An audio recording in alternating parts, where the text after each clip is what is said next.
live under a rock, you have most likely heard of him. He's an American tech entrepreneur and an anti-aging fanatic, Bryan Johnson. One of our biggest concerns in coming to India is the air quality. I think they have right now the worst air quality in the entire world. And it's interesting that nobody is wearing a mask. You know, the effects are so far-ranging in terms of effects on children and their growth, and it's so multifaceted that it's hard to even comprehend the seriousness of it. We want to get many people of the country to be talking about these ideas and do so in 5 days.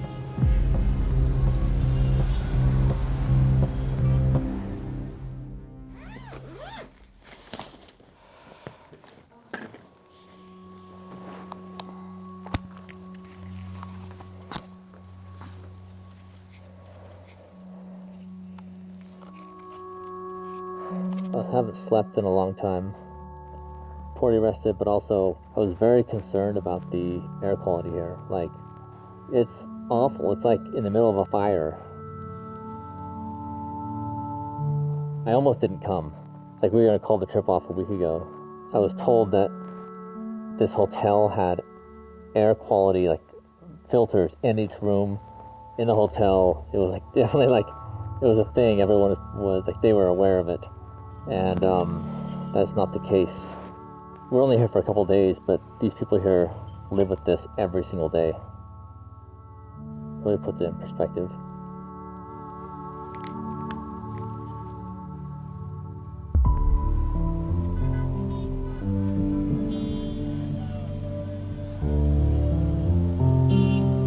Bryan, welcome to India for the first time. What is the one thing you're looking at more than anything in India right now? Air quality.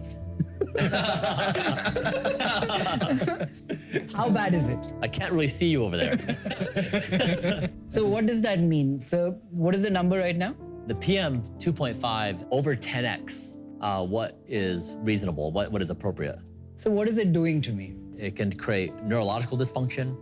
It can cause asthma. It can cause lung irritation. It's whole body damage. Is it okay if I put a mask on? Yeah? Yeah. Okay. Is that okay? Yeah. Ah, thanks. Yes. Recently, Bryan Johnson was in India. Then he went on a podcast, but he cut the conversation short. He walked out of the podcast, recording midway because of the air. So my team's telling me you want to like... Cool.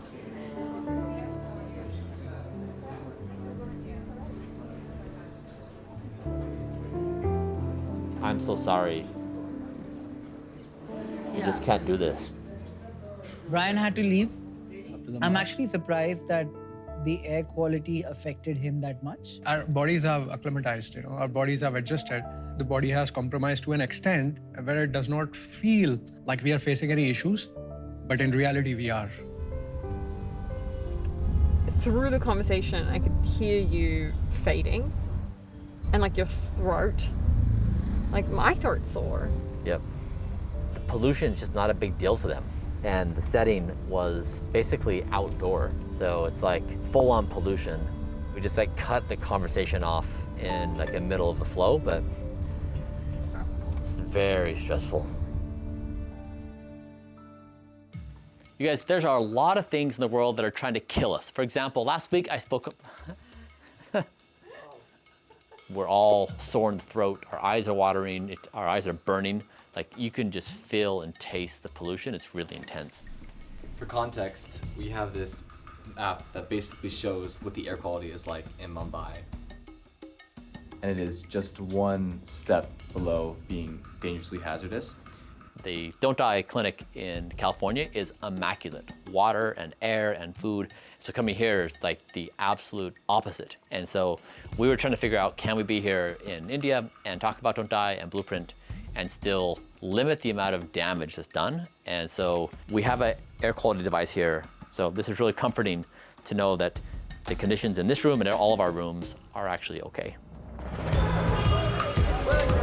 We're doing 3 podcasts, 1 press event, and 1 dinner in one go. So it's just like a blitz.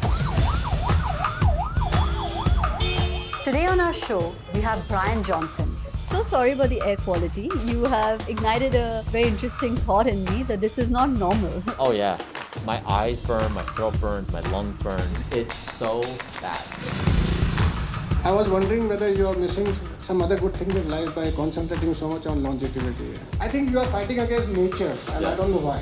I'm going through the emotional reconciliation process, going through all the mourning of people not leaving totally satisfied.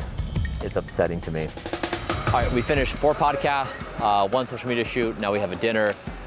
You know what, I messed this up. We've done so many things today, I can't even think straight. The most universal human experience and want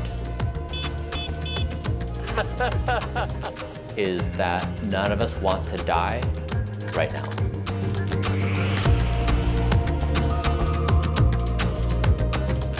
Look at the biomass on all of Earth with plants, animals, and humans, all of it. The #1 metabolic objective is nothing wants to die right now.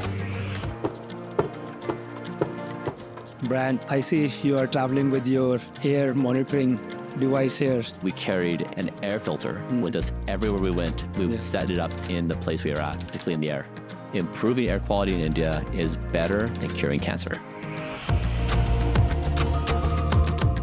This was an honor because I genuinely believe that you're at that brink of actually creating a practical change in human society. And I don't know how many human beings in the current world population can say that. It is absolutely insane that we would do anything to compromise our existence. One day we'll look back at it and probably think of it as a human right violation. Yeah. But we just do not. We continue living. Nobody thinks we'll move out of Mumbai or Delhi for that matter. Yeah. Hey guys, ready to roll. There's a lot of bad things in the world, but I like it. Yeah. It's the only one we have. It's the only one we have, and right. I like this life, and I think I have enough control in my life to do good things. The most important thing is like having the support structure that you guys have each other is amazing. So thanks for having us on. This was such a fun conversation with you guys. Thank you guys for doing this. Yeah. There's strength in community. It takes a teeny % of society to go in a different direction. Yeah, how you doing? Good to see you. To then shift all of society. And I think we're right there on the cusp of a shift where like health is going to be the norm. And so if we can do this and plant this as a community, it'll be much easier for all of us.